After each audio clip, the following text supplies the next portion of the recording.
দর্শক, এনটিভির নিয়মিত সাপ্তাহিক সঙ্গীত আয়োজন তারায় তারায় রচিত অনুষ্ঠানে আপনাদের সবাইকে স্বাগত জানাচ্ছি। আমি ফারাহ শারমিন আওলাদ। এই অনুষ্ঠানের মাধ্যমে বাংলা গানের এক একজন কিংবদন্তি তুল্য তারকাদের শ্রদ্ধা নিবেদন করি আমরা। পুরো মাসব্যাপী সাপ্তাহিক আয়োজন থাকে একজন শিল্পীকে ঘিরেই।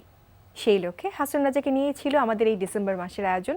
ডিসেম্বর মাসেই তার জন্ম এবং ডিসেম্বর মাসেই মৃত্যু। হাসান রাজাকে নিয়ে আমাদের আজকের শেষ পর্ব। এই পর্বে গান শোনাতে আমরা আমন্ত্রণ জানিয়েছি আমাদের স্টুডিওতে শিল্পী শেফালি সরগমকে। শেফালি, আপনাকে স্বাগত আমাদের আজকের অনুষ্ঠানে। ধন্যবাদ। হাসান রাজার গান প্রসঙ্গে কথা বলতে আমরা আমাদের স্টুডিওতে আমন্ত্রণ জানিয়েছি সঙ্গীত বিষয়ক পত্রিকা সরগমের সম্পাদক এবং লেখক কাজী রনক হোসেনকে।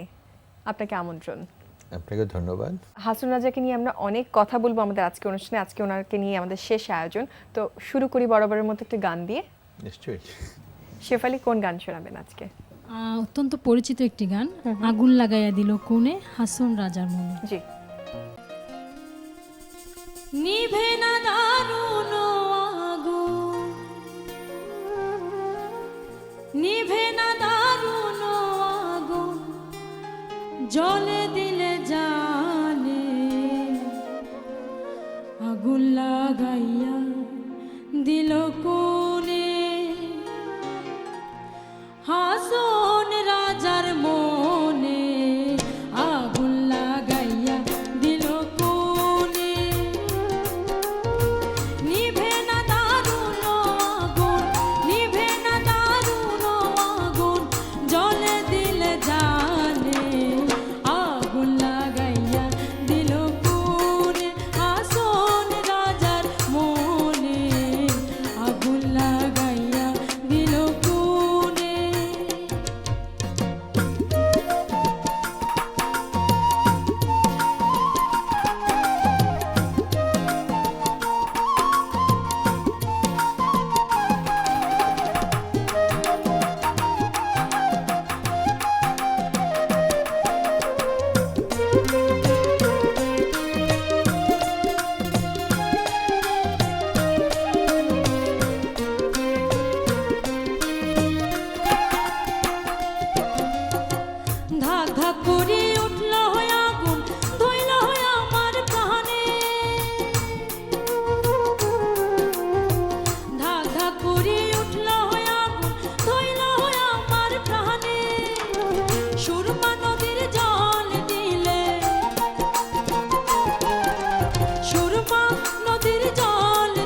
চমৎকার হয়েছে। আগুন তো আপনি আপনার কণ্ঠ দিয়ে লাগিয়ে দিয়েছেন হাসন রাজার গান গেয়ে।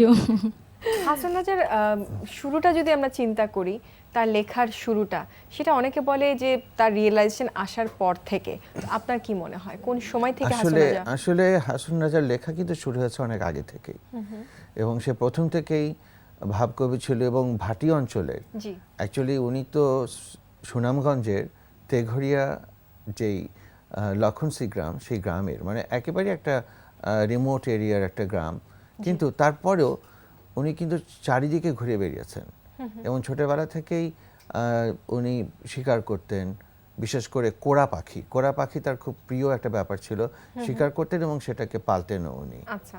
তো এই যে প্রকৃতির সাথে তার একটা প্রেম, প্রকৃতির সাথে তার একটা ভালোবাসা, সেখান থেকে কিন্তু তার গানের শুরু। কেউ যদি বলে যে তার রিয়েলাইজেশন আসার পরে শুরু হয়েছে, আমার মনে হয় সেটা মানে 100% ট্রু না। আপনি হাসন রাজের এই কাজগুলোকে কিভাবে দেখেন? উনি তো একজন সাধারণ মানুষ থেকেই ওনার কাজগুলোকে প্রকাশ যেভাবে করেছেন এবং যেভাবে লিখেছেন, তার মাধ্যমে আমরা হাসন রাজাকে চিনেছি, তাই না? হ্যাঁ তাই, কিন্তু যে ব্যাপারটা আছে সেটা হচ্ছে যে ওনার যেই জীবনধারা, সেই জীবনধারা থেকে দুটো জিনিস এসছে। সাধারণ কবির একটা প্রেমিক মনের ব্যাপার আমরা দেখতে পাই, জি। আর আরেকটা হচ্ছে রাজার বিলাসিতা। আচ্ছা।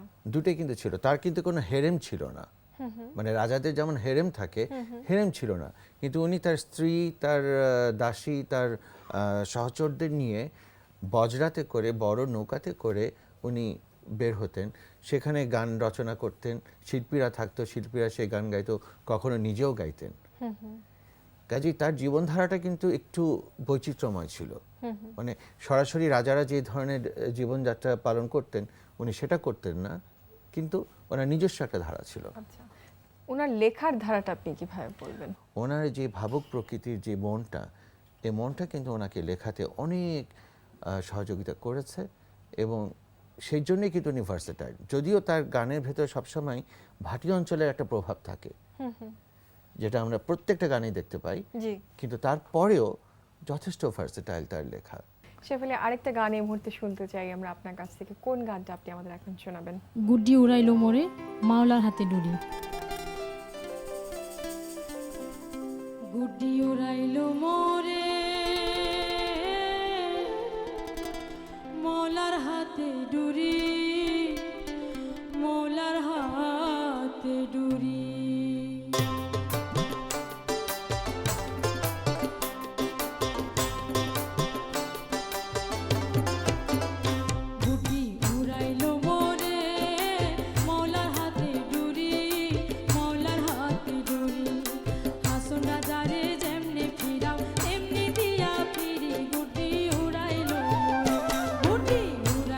মোরে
অসাধারণ, অসাধারণ।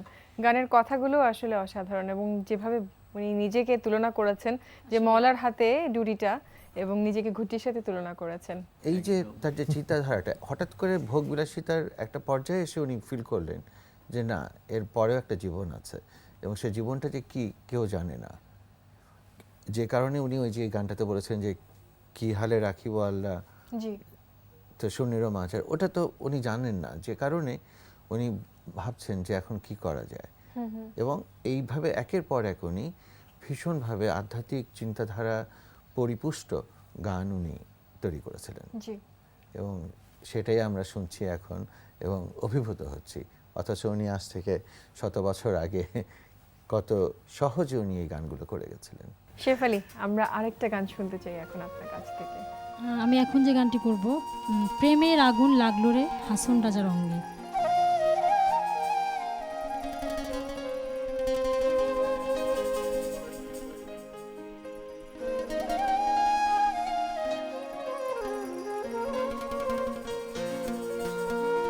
সে আগুন নিভে না যেতার,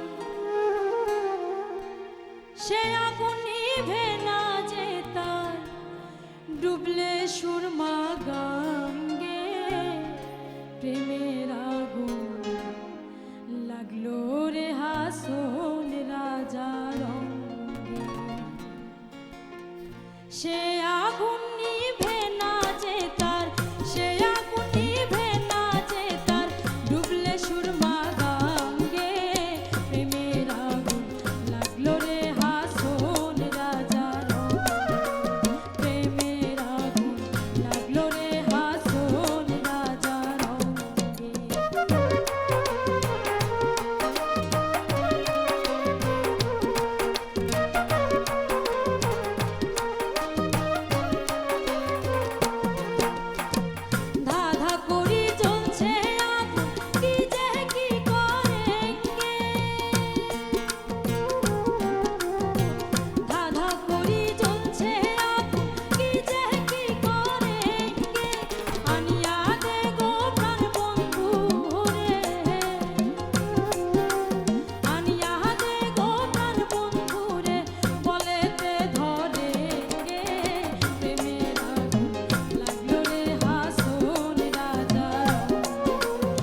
গানে কিন্তু প্রেমিক হাসন রাজার সম্বন্ধে আমরা জানতে পারছি, মানে পুরো গানেই তার প্রেমের ভাব, প্রেমের চিন্তা সবকিছুই ফুটে উঠেছে। হাসন রাজার কথা আপনি বলছিলেন এবং তার লেখা, তার গান এবং তার ভাবনার কথা বলছিলেন। আসলে যেটা আমি বলতে চাচ্ছি আবারও, যে হাসন রাজা প্রেম, ভালোবাসা এবং আধ্যাত্মবাদ এই তিনটা নিয়ে তার সমস্ত রচনা। একটা জিনিস যেটা হয়েছে যে আমাদের এই দেশে তার জন্ম এবং সেই প্রচারটা তার হয়নি। এই গানগুলো যদি ইংরেজিতে অনুবাদ হতো তাহলে পরে আরও অনেক বেশি সারা পৃথিবীর কাছে হাসন রাজাকে আমরা তুলে ধরতে পারতাম। কিছু কিছু অনুবাদ হয়েছে খুব বিক্ষিপ্তভাবে, কিন্তু সিস্টেমেটিক্যালি এটা হয়নি। আসলে কথা বলতে বলতে সময়ও শেষ, আমরা প্রচার করতে করতেই আমাদের সময় শেষ হয়ে যাচ্ছে। তো শেষ করব গান দিয়ে শেফালি। তার আগে আপনাদের দুজনের কাছ থেকে আমি বিদায় নিতে যাচ্ছি। অনেক ধন্যবাদ আমাদেরকে সময় দেওয়ার জন্য। আপনাকেও ধন্যবাদ, এনটিভিকেও ধন্যবাদ। শেফালি, আপনাকে অনেক ধন্যবাদ। আপনাকেও ধন্যবাদ, আমাদের খোকন ভাইকে অনেক ধন্যবাদ আমাকে এই প্রোগ্রামে আমন্ত্রণ জানানোর জন্য। আমি একটু দর্শকদের কাছ থেকে বিদায় নিয়ে নিই। প্রিয় দর্শক, কথা বলতে বলতে সময় একেবারেই শেষ। হাসন রাজাকে নিয়ে আমরা আমাদের এই আজকের আয়োজনের মাধ্যমে মাসব্যাপী আয়োজনটা শেষ করতে যাচ্ছি। হাসন রাজার জন্ম মৃত্যু দুটোই এই ডিসেম্বর মাসে। আমাদের অনুষ্ঠানের লক্ষ্যই ছিল একজন শিল্পীকে নিয়েই সারা মাসব্যাপী আয়োজন। হাসন রাজা তাই বলে এখানেই ভুলে গেলে হবে না। হাসন রাজার গান নিয়ে আমরা আরও চর্চা করব, প্রসার হবে আরও, প্রচার হবে আরও, সেটাই আমরা আশা করি। পরবর্তী মাসে আবারও নতুন কোনো শিল্পী বা নতুন কোনো তারকার গান নিয়ে হাজির হব আপনাদের সামনে, তার গান নিয়ে আরও কথা বলবো আপনাদের সামনে। সেই প্রত্যাশায় এবারে এখান থেকে বিদায় নিচ্ছি। সবাই ভালো থাকুন, সুস্থ থাকুন।